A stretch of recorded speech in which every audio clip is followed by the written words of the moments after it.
Dr. Vignal, Science, Intellectual Pride, and the Awakening of Moral Responsibility. The Testimony of the Spirit. Dr. Vignal, presented in the second part of Heaven and Hell, offers a profound reflection on the limits of knowledge when it is not accompanied by humility and moral sensitivity. His account shows that intelligence, when it becomes an instrument of vanity or systematic denial of the spiritual dimension, can generate persistent inner conflicts after passing. Dr. Vignal manifests with preserved intellectual lucidity. His capacity for analysis, memory, and reasoning remain active. However, his spiritual state reveals restlessness and moral discomfort. In life, he relied excessively on scientific knowledge as the exclusive explanation of reality, rejecting everything that could not be framed within his intellectual paradigms. After death, this stance clashes with the direct experience of the continuity of consciousness. Modern depth psychology helps to understand this state. When personal identity is built almost exclusively around intellect, any experience that challenges this central axis provokes an inner crisis.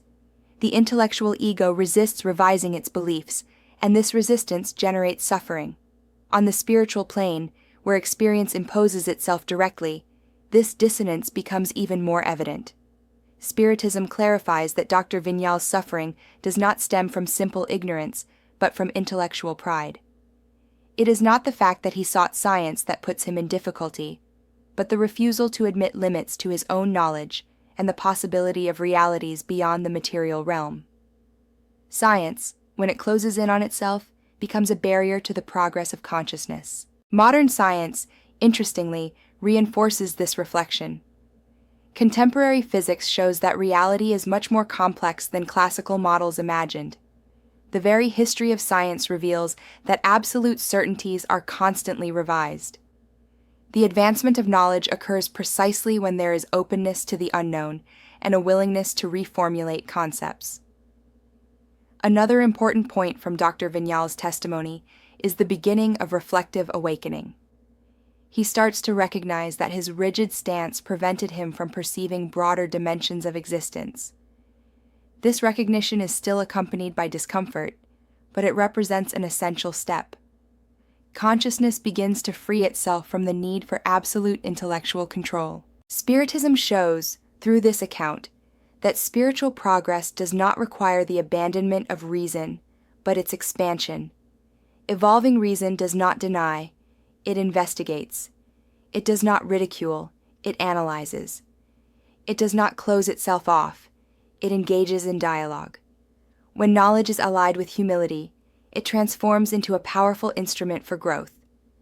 Dr. Vignal also highlights that spiritual suffering is not punishment, but a natural result of resistance to change. As one accepts to review their beliefs and expand their understanding, this suffering tends to diminish. Learning continues, now on more flexible and integrative bases. This testimony is especially relevant in a world deeply marked by rigid scientism or, at the opposite extreme, by the denial of reason.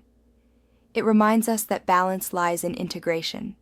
Science and spirituality are not enemies, but complementary fields in the human quest for understanding. Dr. Vignal teaches us that true wisdom is not in knowing everything, but in recognizing how much more there is to learn. When consciousness accepts this stance, knowledge ceases to be a prison and becomes a path to liberation. If this testimony has helped you reflect on science, humility, and moral responsibility, like, share, and leave your comment. Your participation helps this message reach more people.